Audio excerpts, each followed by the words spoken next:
Olá, bom dia, boa tarde, boa noite. Este é mais um episódio do podcast Fábio Osterman. Comigo hoje eu tenho a honra de ter a presença de Helena Landau, economista, advogada, membro do Conselho Honorário, Conselho de Beneméritos, aliás, do Livres, e também presidente do Conselho Acadêmico do Livres, né? E tem uma longa trajetória aí em defesa das privatizações, foi diretora de privatizações do BNDES durante o governo Fernando Henrique, período onde ficou conhecida como a musa das privatizações, é isso, Helena? Tinha que vir isso, né? Era inevitável esse momento. É até meio politicamente incorreto falar se chamar alguém dessa forma hoje, né? Como é que era na época? Essa alcunha, o que tu achou na época? Hoje, na época, na realidade, isso veio muito mais forte ao longo do tempo, né? Na época era divertido e tinha uma conotação pelo fato de eu ser muito jovem, numa equipe que também era jovem, né? Eu tinha 30 e poucos anos e as pessoas que foram para o Banco Central, o Pércio, o Gustavo tem a minha idade, o Pércio tem 6 anos a mais, 40 e poucos anos, então era uma equipe muito jovem. Mas eu era muito garota, e as pessoas tinham uma imagem que a privatização era uma dama de ferro, né? Como tinha aquela história da Thatcher e tal. Aí veio uma garota e tal, virou musa das privatizações. Mas também tinha outros apelidos de quem era contra a privatização também. Tipo o quê? A carrasca das estatais. Carrasca das estatais. Boa, bacana. Aqui na Assembleia eu já fui chamado de algumas coisas semelhantes, tipo vendilhão, lacaio do capital, inimigo dos servidores, enfim. Né, que o pessoal que defende o status quo gosta de nos chamar, né? Mas faz parte. Isso é bom. Sinal que estamos lá, fazendo nosso trabalho. Queria começar contigo falando justamente sobre esse tema. Privatizações. Falando um pouquinho sobre o que nós temos atualmente e contar com a tua experiência para nos ajudar a contextualizar um pouco o desafio de hoje a partir da revolução que foi feita durante o governo Fernando Henrique, né, o Programa Nacional de Desestatização, né, começou, se não me engano, no governo Collor, né? Começou formalmente no governo Collor, com a lei do Programa Nacional de Desestatização de 1990. Mas, na realidade, o Collor dá um avanço ao que tinha começado meio no varejo, era Banco do Brasil e BNDES, se desfazendo de participações que eles tinham adquirido como garantia de empréstimo, né? Empréstimos que não eram honrados, acabava ficando com as ações de empresas privadas. E aí, no governo Sarney, eles começam a desfazer dessas participações. Não era ainda privatização. É muito parecido com o que o governo faz hoje, a venda de participação por uma questão de diminuir a alavancagem financeira das empresas estatais, mas não chega a ser venda de controle. Foi só com o Collor que você realmente dá esse salto com a lei do PND. E teve depois o Itamar, continua, mesmo não gostando, ele mantém o programa com total independência do ministro Fernando Henrique, na época, foi quando eu fui para o governo, e depois como presidente. Assim, contextualizar é muito importante, porque com esses 3 presidentes, você teve uma reforma de Estado de verdade. Vários setores econômicos passaram integralmente para a mão do Estado. Por exemplo, petroquímica, fertilizantes, toda a siderurgia, o sistema de telecomunicações, a rede ferroviária, além da Embraer e outras empresas. Então, assim, é uma reforma do Estado bastante ampla, bastante radical, com venda de empresas controladas diretamente. Quais foram as principais empresas que foram vendidas naquele período? As que ficaram mais famosas foram o CSN, Uzi Minas, toda a área de petroquímica da Petrobras, a Vale do Rio Doce, o sistema Telebrás como um todo, a Embraer foi uma importante venda, a parte da Eletrobras, por exemplo, a Eletrosul, que foi vendida, hoje é a Tractebel. Para você ter noção da importância dessa privatização, uma subsidiária que era pequena, né, uma das 4 principais subsidiárias da Eletrobras, que foi vendida, hoje é maior que a Eletrobras, né? Da importância de trazer novos investimentos. Porque a Eletrobras, diferente do que vai ser feito agora, na época do Fernando Henrique, ele decidiu cindir em 4 empresas e vender cada uma separada. E a primeira delas foi a Eletrosul. Então, assim, por que sobrou ainda esse pedaço remanescente da Eletrobras? Sobrou porque a empresa seguinte era Furnas. E o Itamar já tinha saído do governo, da presidência, tinha virado governador de Minas Gerais.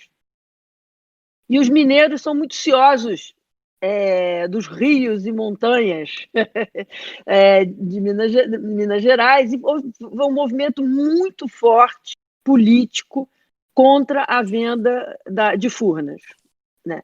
E com ações assim, fortíssimas junto ao Supremo, dentro do Congresso Nacional. Aí isso se aliou, então isso deu força a um movimento corporativo, funcionários e sindicatos, que estava meio abalado com a venda da Eletrosul.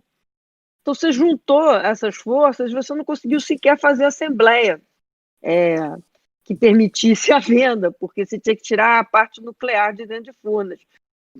Teve mandado de prisão, teve liminar, suspensão, e acabou se desgastando e o processo não conseguiu continuar. E aí ficaram as 3 grandes chefes, a Eletronorte e Furnas, ainda na mão estatal. Bom, mas as principais estatais nacionais do setor elétrico, telecomunicações, que foram uma verdadeira revolução que a gente vive hoje, né? Todo o setor de distribuição de energia elétrica, praticamente todo o setor de distribuição de energia elétrica foi feito nesse período. Parte das empresas estaduais, e eu fiz Light Celso na época também. Então, assim, foi uma transformação do Estado, foi uma transformação da prestação de serviços, né?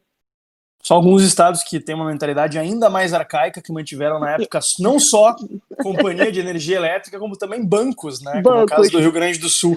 Tu estiveste envolvida no processo de privatização e federalização dos bancos estaduais? Eu tive envolvida, no caso do Rio Grande do Sul, a gente na tentativa da venda do Banco Meridional, depois ele passou para o Banco Central fazer, e parte vocês falam CEE, eu falo C3. Eu falo C3E. A gente fala CE mesmo. CE, e a gente fala assim. A gente pula. Então, na hora da separação das regiões, 2 foram privatizadas e uma restou, mas agora eu acho que com a sua contribuição... Provamos faz pouco mais de um ano a privatização, mas ainda está dependendo de um acordo entre o BNDES e o governo. Esperamos que saia até o final desse ano a privatização da CE. E os quase 4 milhões de gaúchos que ainda estão na área de geração e transmissão e distribuição da CE aguardam ansiosamente esse processo aí, né? Esse processo é muito importante porque quando foi lá no final dos anos 90, houve uma renegociação da dívida e algumas empresas estaduais de energia não conseguiram ser vendidas, pressão política ou porque os governadores não queriam. Aí eles entregaram os ativos na renegociação da dívida, por exemplo, Alagoas, Amazonas, Rondônia. Foram 6 empresas que ficaram na Eletrobras por 20 anos, né? Até serem vendidas no final do governo Temer. Isso foi ali no segundo mandato do Fernando Henrique, né? No segundo mandato do Fernando Henrique. Que coincidiu aqui no Rio Grande do Sul com o governo Olívio Dutra do PT. Então, o pessoal já pode ter uma ideia de como foi a negociação. Então, foi muito difícil. Essas empresas foram para a Eletrobras, iam ser vendidas, acabaram, não tinha demanda, os ativos eram muito ruins e foram vendidas no final do governo Temer. Para você ter noção, a perda de energia, a perda comercial de energia da Amazônia Mineração era de 44%. Ou seja, de tudo que era gerado, você perdia 44% de energia. Aí a ANEEL não faz nada. O regulador não regula estatal. Entendeu? Então, você tinha casos em que o custo operacional permitido pela regulação nessas empresas era o dobro do permitido. E ainda Mas deixa eu te fazer perguntas, então, que os opositores da privatização geralmente fazem.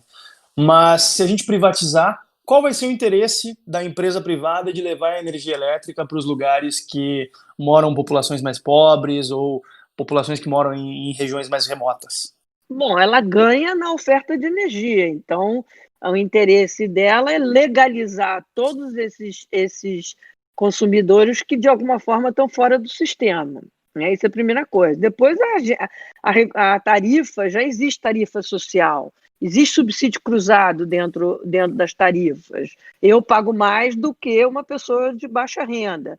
Então, assim, não há uma regulação bem feita dá conta dessas coisas, entendeu? Dá conta, você faz um contrato de concessão com base no equilíbrio econômico e financeiro do contrato, com direitos e deveres.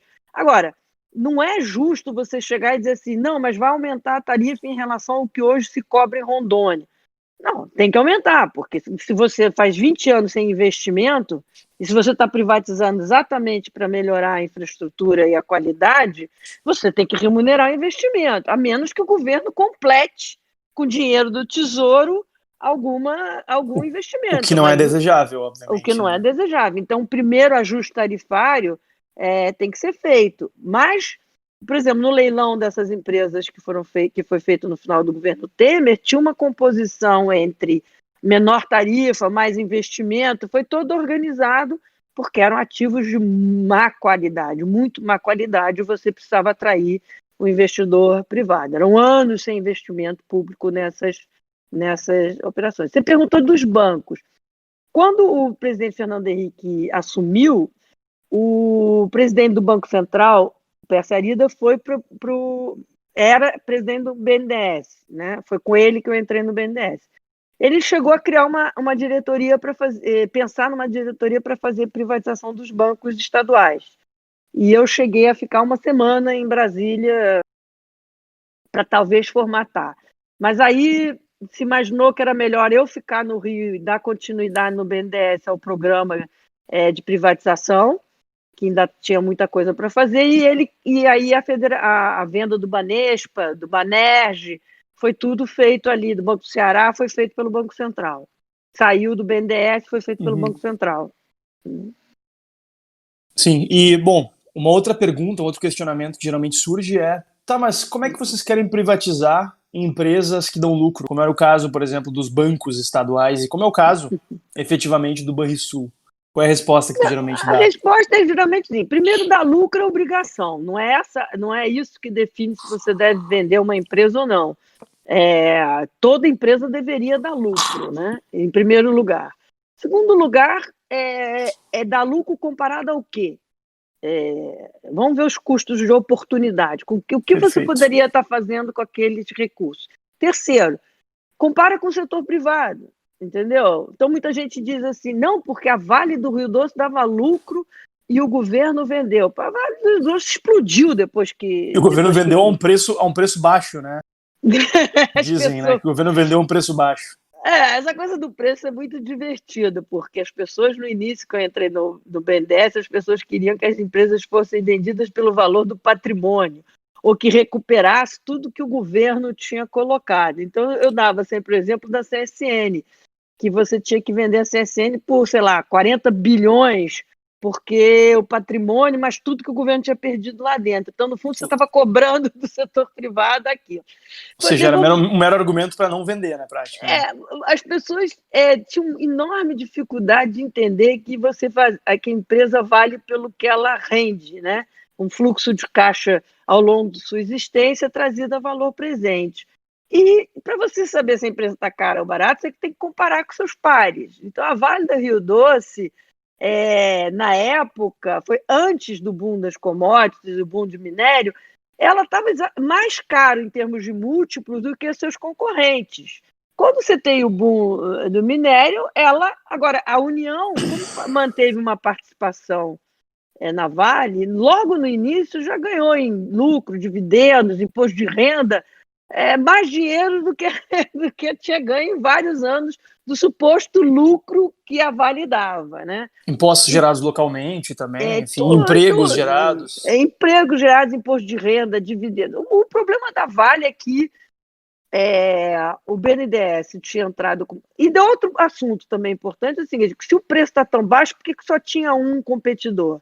Por que não tinham vários? Por que não vieram as mineradoras do mundo inteiro? Porque não estava barato, né? Então, quando você tem um preço justo, assim, geralmente tem poucos concorrentes, você vê pelo número. Então, as pessoas avaliam o leilão, às vezes, muito estranhamente. Por exemplo, se o leilão dá muito ágil, ou se o leilão tem muito... Entendeu? Se está muito ágil, é porque talvez o preço estivesse baixo. Então, assim, isso tem várias explicações da gente fazer. O importante é que você vê, na época, a relação da Vale com as outras empresas da mesma área de atuação, e só teve um comprador, né? E tem outra crítica que fazem à privatização, o fato do BNDES ter financiado algumas compras, o que não tem nada demais, porque ele financiou projetos de todo tipo, e na privatização as pessoas estavam embutido uma expectativa de investimento. Quando você definia o preço, você já tinha embutido uma expectativa de investimento. Então, você estava financiando parte daquilo. E também uma participação no consórcio. Isso aconteceu exatamente numa empresa que o preço estava alto demais, que era a Light.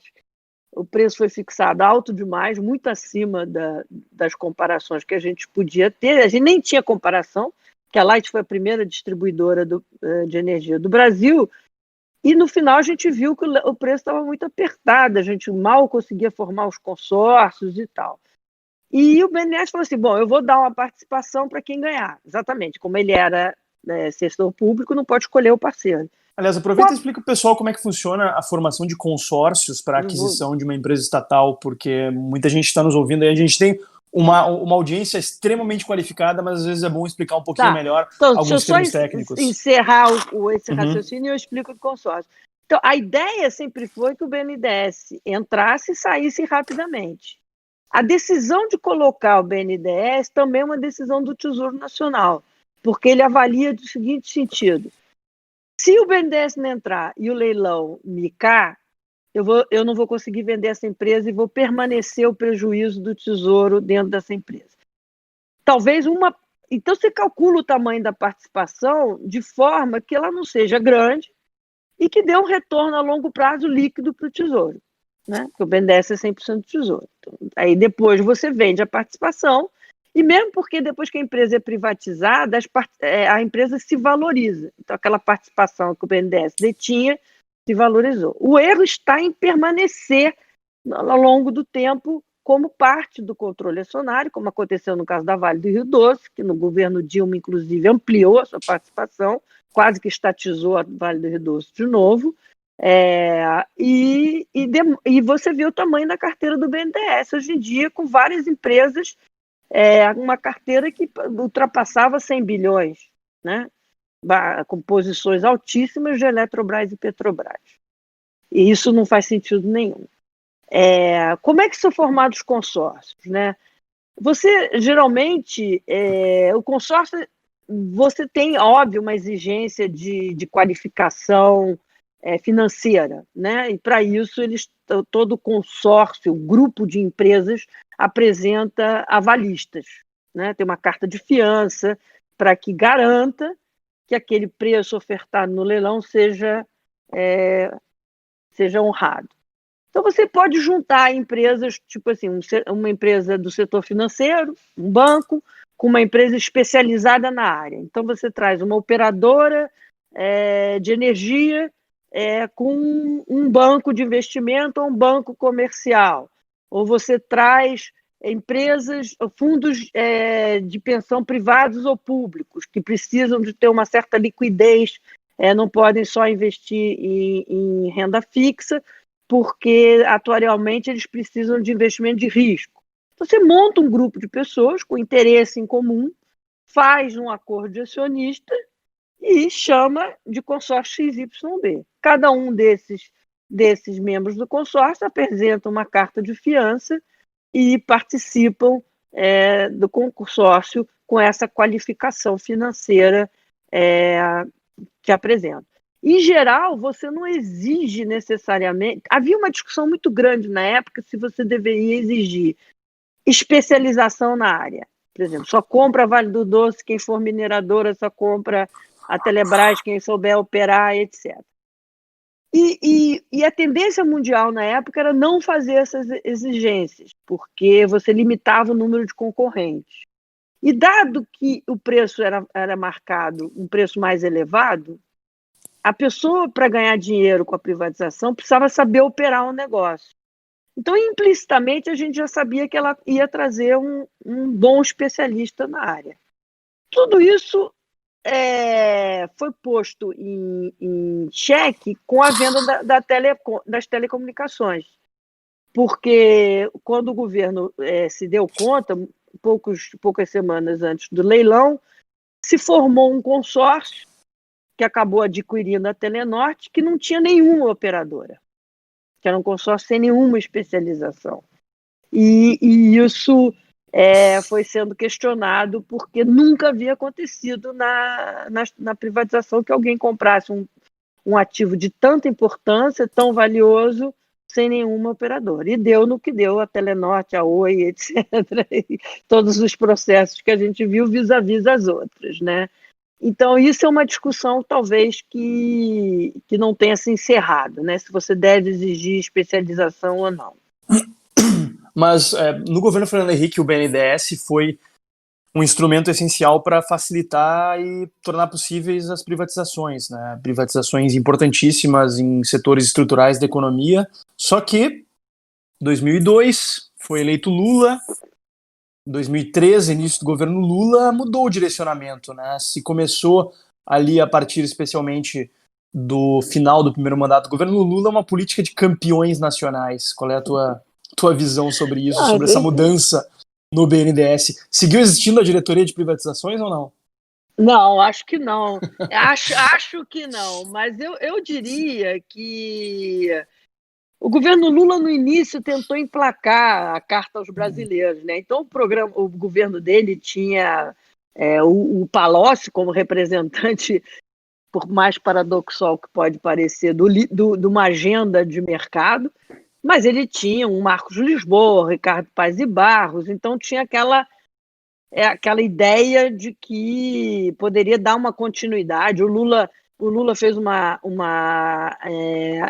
PEC para retirar a limitação dos juros na Constituição, do artigo 192, que agora o Álvaro Dias quer trazer de volta. Então, ele fez assim, quando chegou... duas grandes viradas no governo, nos mandatos do Lula. Primeiro, o mensalão, né? Quando ele sobrevive ao mensalão politicamente, por total incompetência da oposição, ele se acha invencível. E aí ele muda a mão completamente da política econômica. Por isso que aí ele perde nomes, como Daniel Goldenberg. Foi um processo curioso, né? Eu na época estava recém, e, obviamente eu não tinha o teu discernimento a respeito da política, mas foi um processo curioso. Ele se blindou por completo do mensalão, sobreviveu ao mensalão e foi reeleito numa votação acachapante. E o Alckmin, depois a gente vai falar sobre o Alckmin, sobre eleições de 2018, conseguiu a proeza de fazer, acredito que pela primeira vez na história do Brasil, ter menos votos no segundo turno do que no primeiro, né? Mas de tão inconteste que foi a vitória do Lula. Né?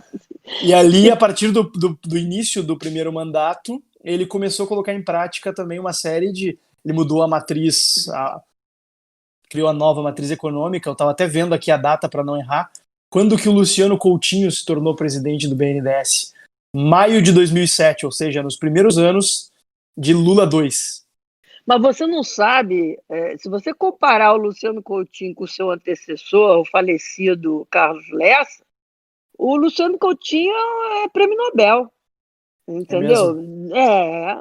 Porque o Carlos Lessa era o atraso do atraso do atraso, tinha perseguição ideológica no banco, afastar todo mundo que tinha contribuído para o governo anterior era mal visto. Isso nunca aconteceu na história do banco. Nós, quando chegamos lá, quando o ministro era o Fernando Henrique, vínhamos do impeachment, né, do Collor, a Itamar assumindo, e nem por isso havia perseguição, a equipe de desestatização permaneceu, havia CPI contra privatizações do Collor, a gente contribuiu, não havia caça às bruxas, nada disso. Quer dizer, com Carlos Lessa há um corte muito parecido com o que a gente vê hoje em dia, dos Olavos de Carvalho da vida, das perseguições às oposições. Só que com o sinal trocado. Só com o sinal trocado. Então, e foi desastroso a administração do Carlos Lessa. Depois do Lessa veio ainda o Mantega, que ficou por cerca de 1 ano e meio.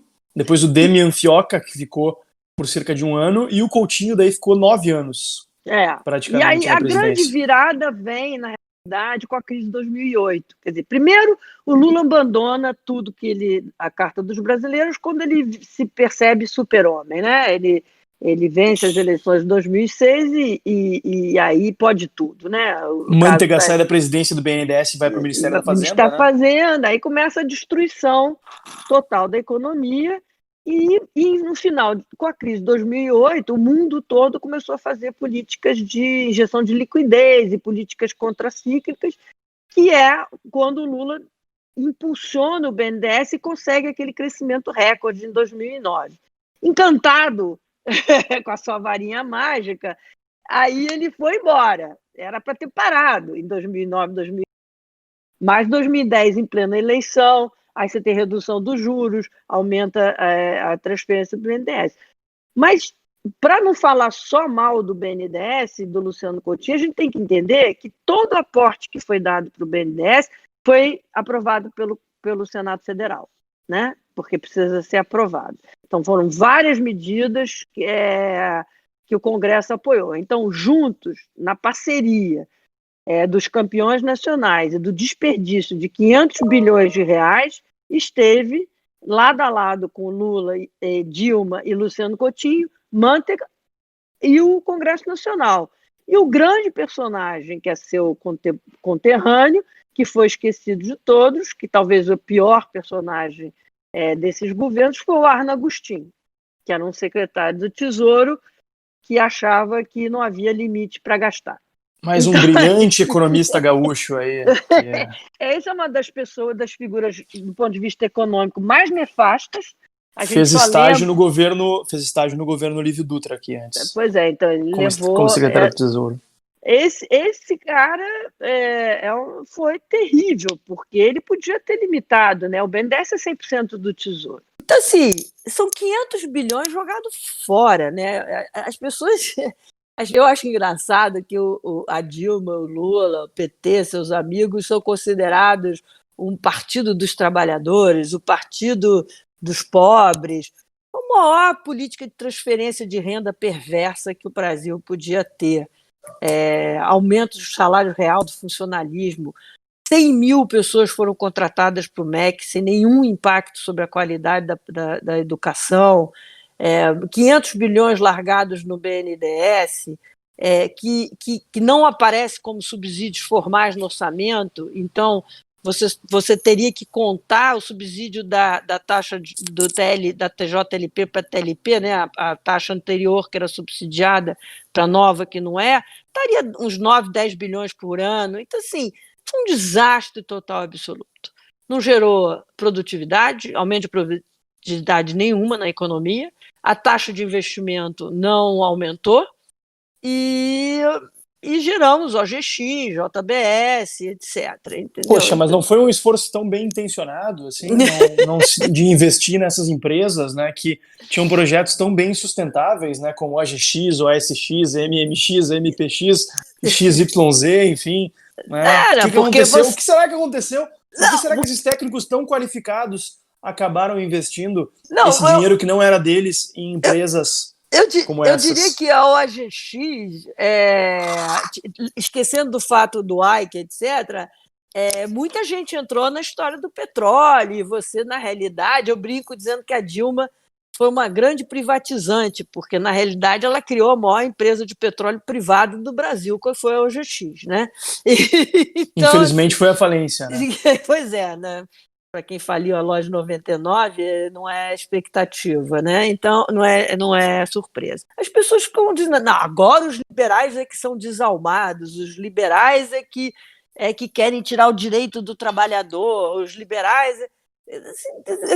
Por qualquer conta que você faça, durante os 13 anos de PT, ou qualquer época em que o país esteve sob intervencionismo, seja na ditadura militar, e seja mais recentemente, você piora a distribuição de recursos públicos, tem muito mais concentração. Que é coisa mais desalmada do que tomar dinheiro dos pobres via imposto sobre o consumo, via imposto, enfim, variados aí que pagam, e entregar nas mãos de multibilionários com projetos megalomaníacos que depois tiram uma parte significativa e ficam como sua fortuna pessoal, e as perdas, bom, abrem processo de falência, recuperação judicial, paciência, e o dinheiro nunca é mais recuperado.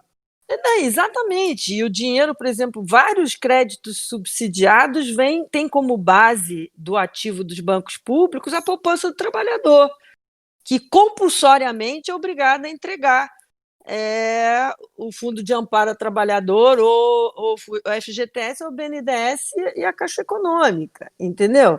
Só recentemente as pessoas acordaram para a questão da rentabilidade do FGTS, que sempre foi inferior a qualquer mínimo de poupança, de nível de poupança oficial. Então, assim, é uma transferência de renda tão absurda e as pessoas continuam achando normal.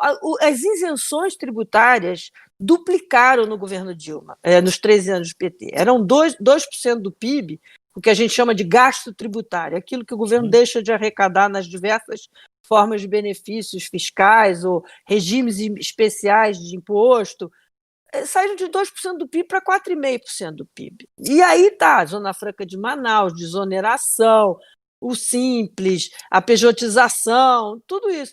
É engraçado que agora, né, chega no Congresso Nacional, aí vem os representantes petistas e diz assim: por que este governo liberal não taxa lucros e dividendos?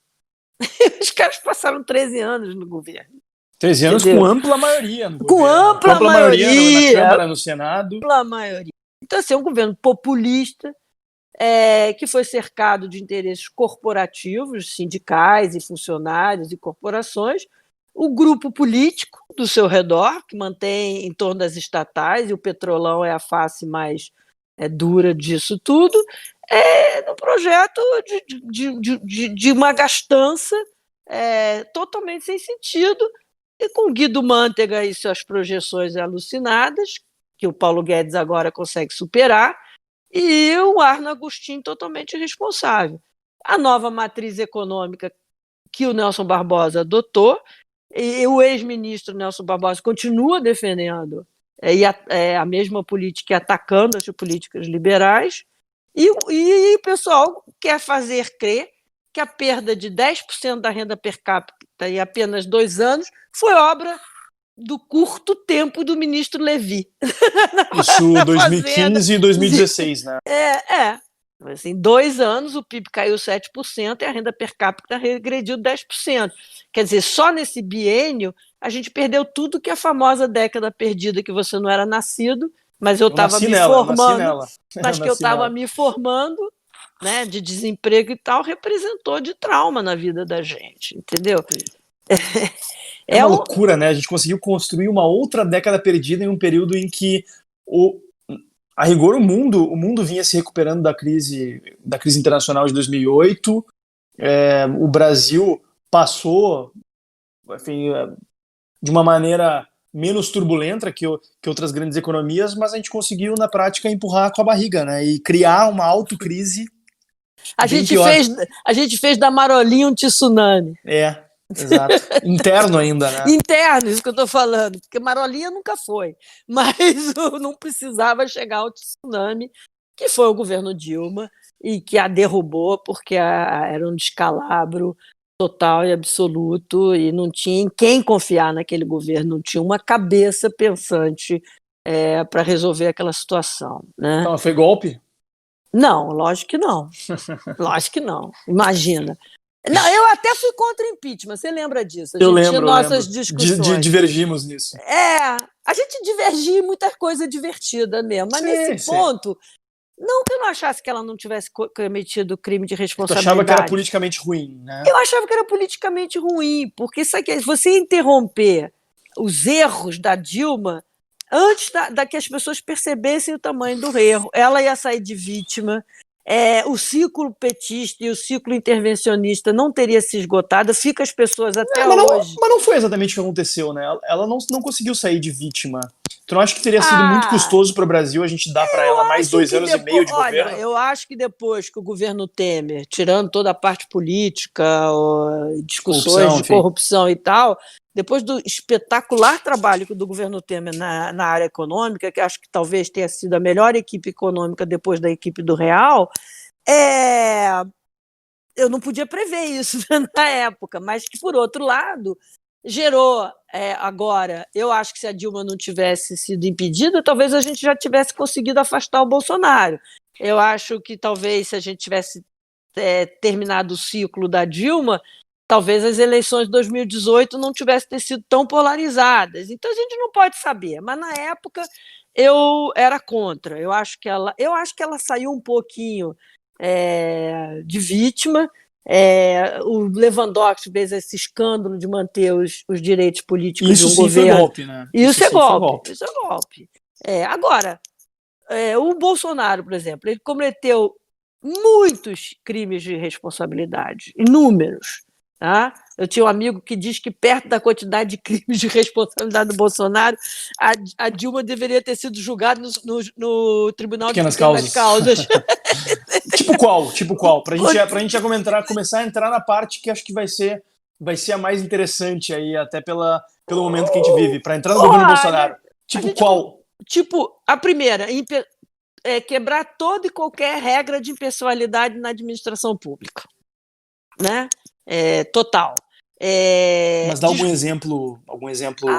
Não, a indicação de filho para embaixada, a indicação do amigo para não sei o quê, do sobrinho não sei para onde, o gabinete, o filho despachando dentro do palácio sem função, aquela coisa assim que você tem que juntar o conjunto da obra, porque senão parece coisa pequena, mas se você juntar o conjunto da obra, você chega na impessoalidade. Sim. Tá? Você tem danos à saúde pública, por exemplo, agora, com a questão da pandemia, propaganda, improbidade administrativa, na questão da cloroquina, sem comprovação médica. Você tem uma infinidade de coisas que você pode fazer e tem essa questão da saúde pública. Isso além do ataque ao equilíbrio dos 3 poderes. Quer dizer, que eu acho que para ter uma materialidade nesse caso ainda está faltando uma ELBA ou uma decisão do TCU, como foi o caso da Dilma. A gente está muito preocupado com os crimes de corrupção, mas há crimes contra a Constituição que são crimes que não têm nada a ver com corrupção. São crimes que mostram a falta de aptidão, da falta de, vamos dizer assim, de aptidão ou de características para exercer a presidência do cargo. Nos Estados Unidos, você tem a 25ª emenda, que você afasta porque o cara não está apto ou temporariamente, a conduzir aquela função de chefe da nação. E o Bolsonaro mostra, em várias ocasiões, que ele não está apto a isso, porque se você segue a Constituição nas obrigações do presidente, nos fundamentos da Constituição e da democracia liberal, é que agora que ele está caladinho depois da prisão do Queiroz, a gente esquece. Mas se você pegar tudo que ele disse ao longo do primeiro ano de mandato, ou até a reunião ministerial do 22 de abril, qualquer constitucionalista monta um caso. Agora, o Brasil quer derrubar as pessoas pela corrupção. Aí teria que ter uma ELBA. Aí fica todo mundo esperando o Queiroz, entendeu? O Bolsonaro declara que fez uma campanha com R$1 bilhão. Todo mundo sabe que isso não é possível. Então, há risco, de fato, do TCE impugnar a chapa, porque não é por um motivo, não foi por outro motivo que você, no inquérito da fake news, você inclui sigilo bancário de 2018 de vários colaboradores, entendeu? Porque não para de pé a ideia de que a campanha presidencial custou R$ 1 milhão e todo mundo trabalhou de graça para o Bolsonaro. Acho que não paga Realmente. nem... Não, você que já fez campanha para deputado estadual, você conhece os números do custo de uma campanha, de deslocamento, de equipe e etc. Imagina, né?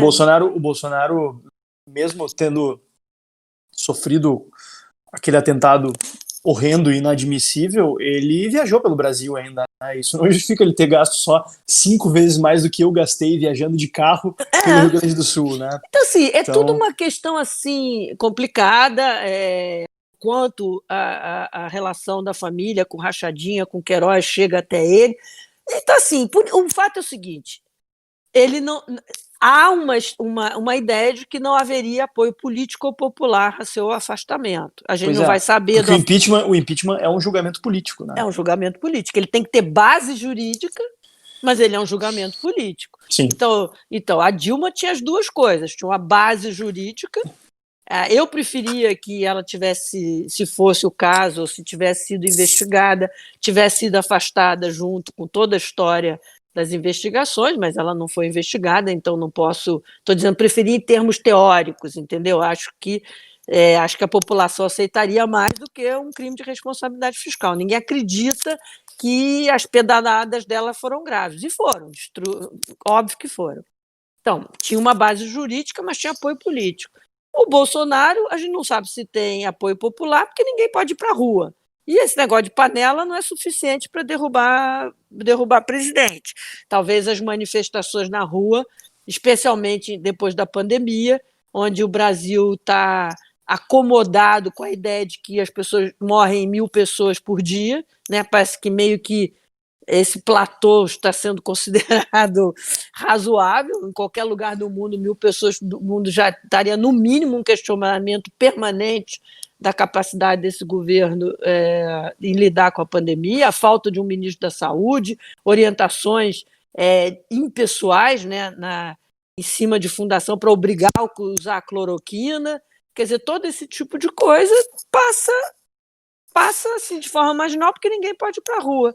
No Brasil se conseguiu ideologizar até remédio, né? Até remédio. Que loucura isso.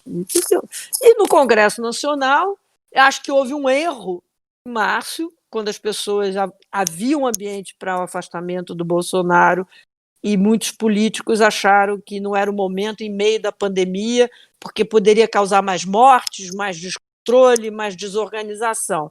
Pois eu acho que se ele tivesse sido afastado em março, a gente teria um trabalho, um controle sobre a pandemia muito maior, né? Mas tu acha que teria viabilidade para se afastar de forma expressa? Porque o processo de impeachment também é um processo que leva um tempinho, né? Não precisa levar tanto quanto da Dilma, mas é difícil um processo de impeachment levar menos do que... Eu estou dizendo assim, que as razões eram as mais variadas. Tinha gente que não queria porque não via crime de responsabilidade, gente não queria porque não via apoio popular, outros não queriam porque precisava de um líder na condução da pandemia. O fato é o seguinte, não há ambiente para afastamento, não havia ambiente para afastamento do Bolsonaro e a gente segue num país em que o piloto sumiu, né? Assim, mas isso tem sido um drama do nosso sistema presidencialista, né? Que a definição mais respaldada na ciência política vem de um livro do Sérgio Abranches, para o qual eu estou olhando nesse exato momento aqui na minha estante, chamado Presidencialismo de Coalizão, mas que muita gente tem descrito descrevido o... Descrevido ou descrito? Ai, meu Deus. Descrito, perdão. Tem descrito o governo de Bolsonaro como um presidencialismo de omissão ou de confusão até. De confrontação, de omissão. Porque esse acordo com o Centrão nada mais foi como um acordo para impedir a evolução do processo do impeachment. Não tem nada uma situação a ver similar com reformas. Uma situação similar a gente viveu no governo Temer também, né? Na verdade, mas o Temer já tinha essa origem, né? Sim. Ele já era vinculado. Já tinha sua legitimidade um pouco desafiada desde o início. Né? Todo mundo sabia. Mas esse foi um tema que eu abordei e pude aprofundar. Aqui a gente está ficando um pouco sem tempo, mas eu não posso deixar de perguntar qual é a tua visão sobre o parlamentarismo. Se tu não acha que o parlamentarismo poderia nos ajudar a resolver de maneira mais efetiva e sem grandes rupturas situações como essas? Gente, eu sou super parlamentarista, né? Você sabe que eu passei 25 anos no PSDB. E dos princípios básicos do PSDB, sobre o qual ele foi fundado, é o parlamentarismo. Infelizmente, a gente perdeu o plebiscito. Seria ideal se o Bolsonaro fosse apenas uma rainha da Inglaterra, que ele nunca vai chegar aos pés da rainha da Inglaterra, porque não tem a dignidade da rainha, mas a gente pelo menos lidaria com essas crises todas. Então, quando você fala do governo Temer, o Temer já trouxe com ele essa capacidade de fazer as coalizões para o bem ou para o mal dentro do parlamento. Ele vem do PMDB, nenhum país, ou MDB, nunca se governou sem o MDB nesse país. O que foi surpreendente no Temer é que ele fez reformas, né? Ele usou esse apoio parlamentar não só para segurar o impeachment dele, mas para fazer reformas. O Bolsonaro não, ele está no centrão apenas para segurar o impeachment e não vai fazer nada. Eu acho que a grande frustração do governo Bolsonaro para nós, do grupo liberal, é a total ausência de uma agenda liberal, né? Pois tu tem verbalizado bastante bem, na minha opinião, a frustração com a ausência de privatizações, as tão prometidas privatizações do Paulo Guedes. Por que tu acha que não foram feitas ainda essas privatizações? Inclusive privatizações que não dependem do Congresso, né? É isso. Então, eu acho que, em primeiro lugar... Quais privatizações dependem e quais não dependem? Só depende do Congresso a Petrobras, a Eletrobras e os bancos públicos, porque tem uma lei específica que impede. Tá? O resto tudo pode ser feito por um decreto presidencial. Valec, Infraero, Telebrás... O Correios depende só de resolver a questão do monopólio postal. Ou você elimina o monopólio postal via PEC, ou você faz uma cisão do Correios. Mas eu estou dizendo assim, você pode avançar com os estudos. Então, assim, é uma desculpa dizer que depende do Congresso. Você não pode pedir do Congresso algo que você não colocou lá para ele decidir. Depois, há uma falta de governança completa, absoluta dentro do governo, cada um faz o que quer. A Secretaria de Desestatização, na realidade, acabou se mostrando apenas uma camada burocrática a mais, ela não consegue lidar com as resistências políticas internas, sempre ocorreram. Eu sofri todo tipo de resistência, boicote das empresas, de Congresso, Fernando Henrique, meus chefes, meus ministros, isso faz parte. Então, não pode se alegar que há resistência, sempre houve resistência à privatização, você passou por isso aí nas votações que você... E nenhum governo foi eleito tão abertamente com uma pauta privatizadora. Exatamente. Como esse, né? Se não eles, quem é que vai ter legitimidade para ir contra essas pressões? Não, e eu acho que eu falo de privatização porque é minha marca, mas eu diria que, no geral, você não teve eliminação das isenções tributárias, você não teve abertura comercial, que não depende nem de lei, a reforma do funcionalismo ficou para trás, a PEC emergencial que o Paulo Guedes colocou, ele próprio disse que não tinha mais interesse. Agora a gente vê uma conivência com a volta de políticas anticíclicas, o próprio governo boicotando o teto de gastos. Quer dizer, é uma total falta de comando. Você não consegue tirar um resquício de política liberal aí, talvez algum outro processo de desburocratização que veio com o programa de liberdade econômica. Então, assim, é muito frustrante ver o liberalismo atacado, né? Eu não esperava outra coisa, porque eu conheço a vida profissional do Paulo Guedes e conheço a vida política do Bolsonaro. Eu nunca esperei que pudesse haver nenhuma política pública liberal bem implementada e bem gestada nesse governo. Mas, para nós liberais, a gente agora tem que passar o tempo todo dizendo: esse pessoal que está aí não é liberal, entendeu? Não confunda. Não podemos dizer que o liberalismo fracassou se ele não foi tentado. Então fica um discurso. E aí, na única parte que o governo faz, que é a transferência de renda, proteção social, já vem a esquerda dizer que o Estado é fundamental, ignorando que políticas de transferência de renda e proteção social também fazem parte das ideias liberais, né? Sim. Então, assim, nem isso esses caras conseguiram fazer. Agora, não se privatiza no governo Bolsonaro porque não se quer. Se você prestar atenção, desde a campanha onde o Paulo Guedes prometia o trilhão da privatização, que não existe. Ele nunca mostrou a planilha dele, porque não existe um trilhão. Só cuidado que tu tá batendo um pouquinho no então. microfone aí, né? Não existe o trilhão, um dia a gente pode conversar só sobre isso. Ele parou de falar, ele só veio falar de privatização. Acho que a liquidação completa das estatais hoje renderia menos de um trilhão. Primeiro, você tem as 4 grandes as empresas de capital aberto, o governo não tem 100% delas. Começa por aí. Banco do Brasil, Banco do Brasil, Petrobras, Eletrobras, Caixa Econômica é fechada, tem, mas se abrir, e depois de Banco do Brasil. Então não tem, começa por aí. Depois as empresas de capital fechado, você não tem avaliação delas, né? Porque tem que fazer avaliação de cada uma delas.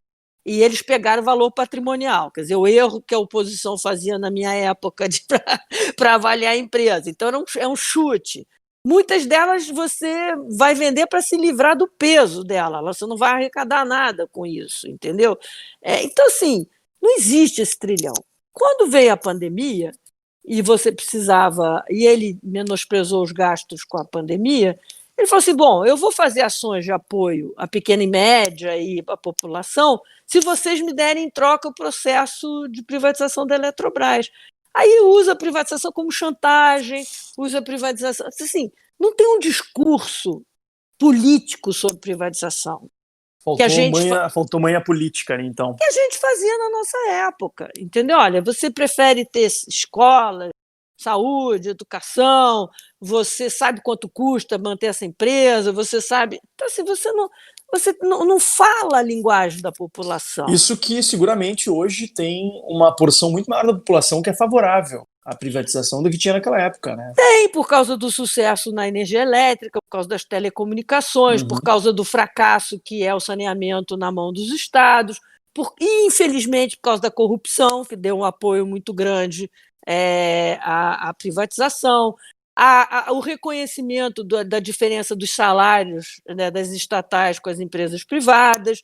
Então, toda essa parte de injustiça e regressividade dos recursos públicos ficou muito eloquente. Então, as pessoas estão muito menos resistentes. E o governo não aproveita isso. Como você falou, se debateu a agenda liberal de forma aberta na campanha. Você tinha Pércio Arida, Gustavo Franco, Meirelles, João Amoedo debatendo. O Paulo Guedes não foi a nenhum debate. O governo Bolsonaro poderia ter começado em fevereiro com uma agenda de privatização, de previdência, de reforma tributária. Mas eles pensam pequeno. Eles, na Previdência, eu quero impor a minha ideia da capitalização. Na reforma tributária, eu largo tudo. Perderam ela e ainda o próprio governo desidratou. O próprio governo desidratou com militares e especiais, perdeu a capitalização porque não fazia sentido no curto prazo. A reforma tributária está parada há 1 ano e meio para que o Paulo Guedes possa emplacar esse imposto horroroso que é a CPMF, que ele chama imposto microdigital. Devem ter contratado um publicitário para inventar um nome para fingir que não é CPMF.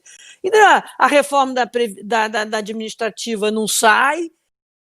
A abertura comercial não sai também, porque você tem um governo que tem o Ernesto Araújo, que não deve gostar muito desse negócio de relações internacionais. Então, assim, continuam falando com as associações industriais, amigos da Fiesp, as isenções permanecem. Ou seja, é um governo sem personalidade alguma, né? Aliás, o governo não só não privatizou nenhuma estatal, como até criou uma, né? A Nave Brasil, que supostamente viria ali preencher uma lacuna da Infraero para possibilitar, se não me engano, Era para retirar da Infraero o controle de tráfego aéreo, que é a função exclusiva do Estado. E aí você poderia vender a Infraero. Você não vendeu a Infraero e criou a Nave. Eles vão fazer a mesma coisa com a Eletrobras agora. Vão criar uma empresa para receber os ativos de Itaipu, que é uma binacional, não pode ser privatizada, e das usinas nucleares de Angra. Estão criando a empresa muito antes tem uma proposta de criar a empresa muito antes de ter certeza que a Eletrobras vai ser privatizada. E mais, Eles burlaram o teto de gastos com a capitalização de 3 empresas no final do ano passado, que foi a Geprom, para construir Corveta, que levou 7 bilhões e 600, a Telebrás e a Infraero, que levaram 2 bilhões e meio. Ou seja, e o Paulo Guedes fica dizendo para todo mundo que o governo PT gastou o que deveria gastar em hospitais, em estádios e elefantes brancos. Tá certo, gastou o que não devia gastar em estádios, a Copa do Mundo nunca devia ter acontecido no Brasil. Apesar de eu ser amante de futebol, sempre foi contra a Copa do Mundo, porque sabia que isso ia acontecer. E tu é uma pessoa que é amante mesmo, né? Mesmo. Só isso pode explicar ser torcedora do Botafogo. A pessoa tem que muito gostar orgulho, muito. A pessoa tem que gostar muito. Com muito orgulho. E, no entanto, o Paulo Guedes, numa canetada, jogou o mesmo valor de todos os estádios numa empresa Geprom. E agora os militares estão pedindo para as empresas vinculadas às Forças Armadas serem retiradas do teto, para a gente poder melhorar a nossa defesa. Entendeu? Não tá fácil. Não tá Pois é. fácil. A gente está chegando. Esse papo de privatizações é um papo tão interessante, tão importante para o futuro do Brasil, que a gente já chegou aí a mais de 1 hora de conversa, de tão boa que está a conversa aqui. Teria vários outros temas que eu queria conversar contigo. Acho que a gente vai ter que marcar uma outra oportunidade. Marcamos, mas acho que será um prazer. deu para a gente aprofundar, porque realmente a redução do tamanho do Estado é um dos desafios mais primordiais e urgentes para o Brasil hoje, né? Especialmente diante de um governo que foi eleito na área econômica sob o rótulo de liberal na economia. Liberal na economia e conservador dos costumes. Mas parece que esqueceu no meio do caminho a parte do liberal na economia, né?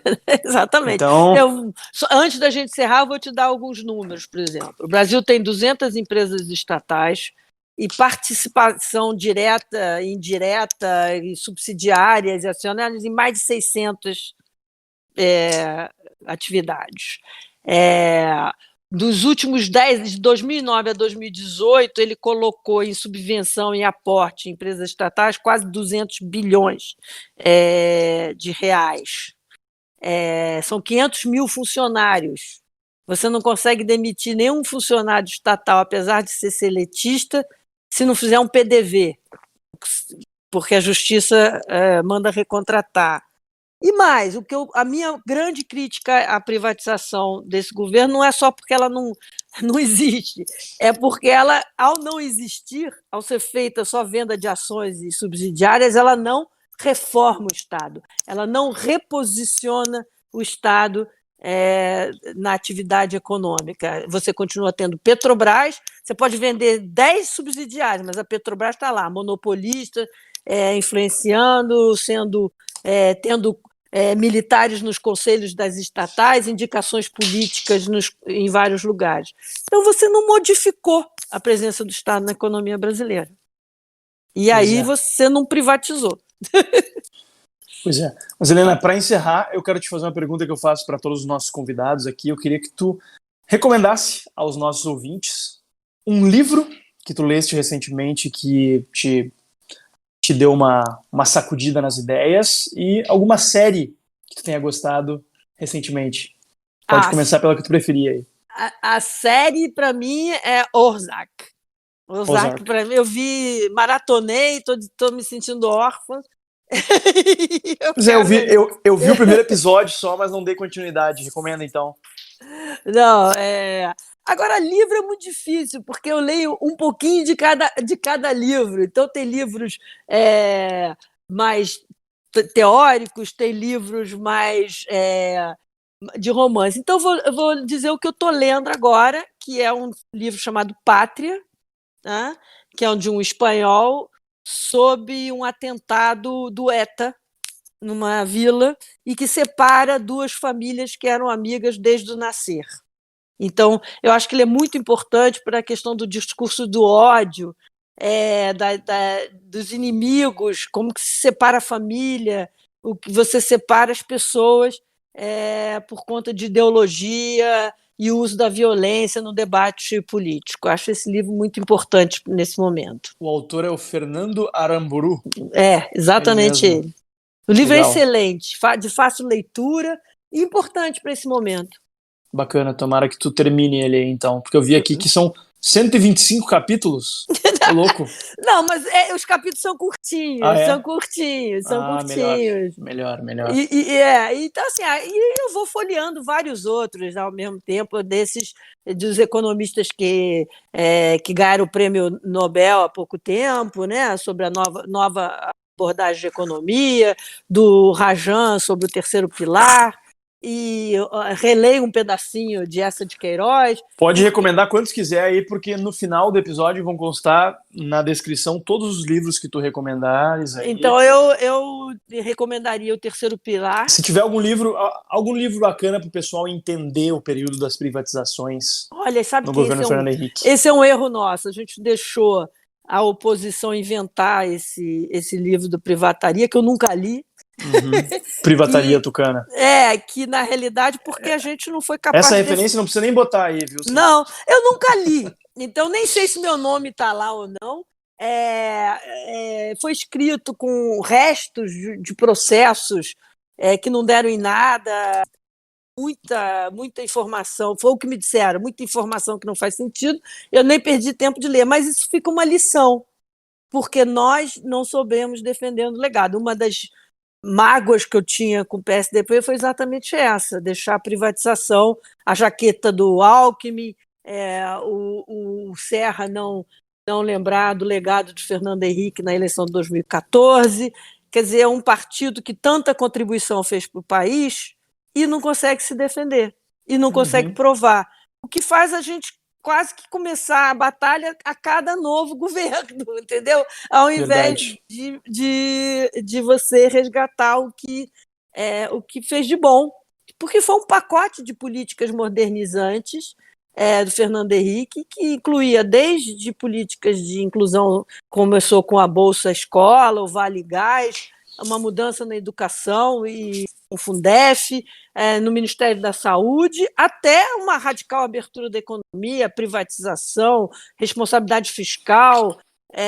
Então, assim, teria que ter deixado esse legado bastante feito. Eu acho que o governo Temer, no pouco período que teve, o Temer sabe defender seu legado.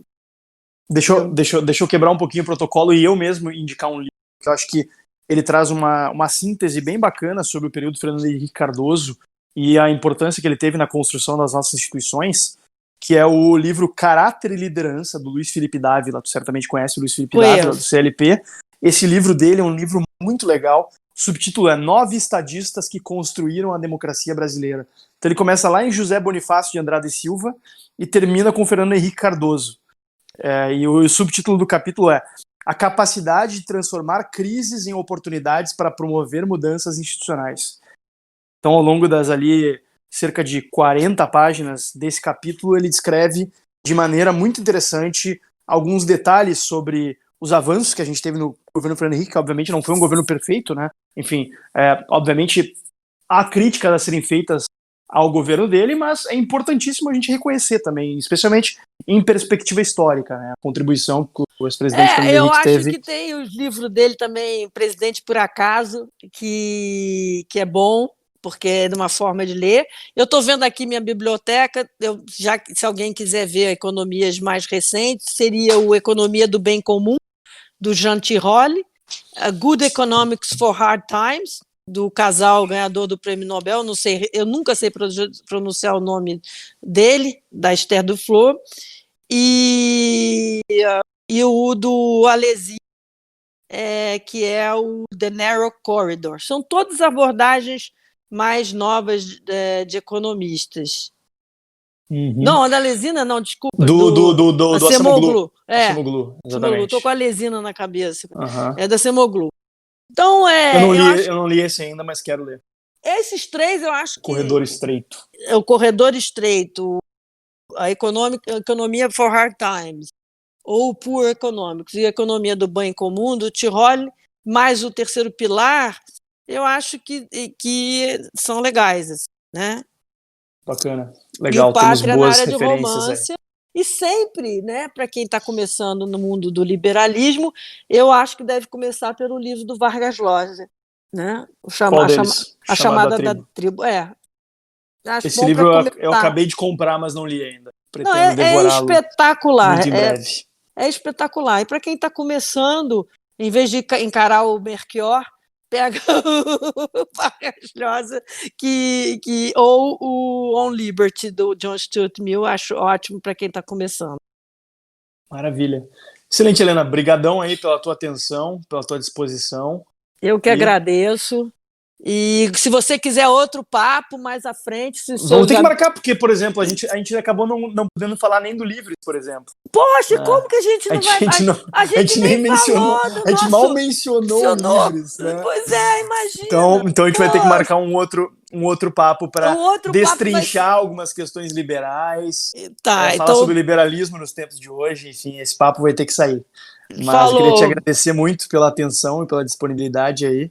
Eu que agradeço o papo e aproveito aqui para te dar o parabéns pelo seu excelente trabalho nesse seu mandato que eu acompanho aqui do Rio de Janeiro. Né? Valeu, obrigado.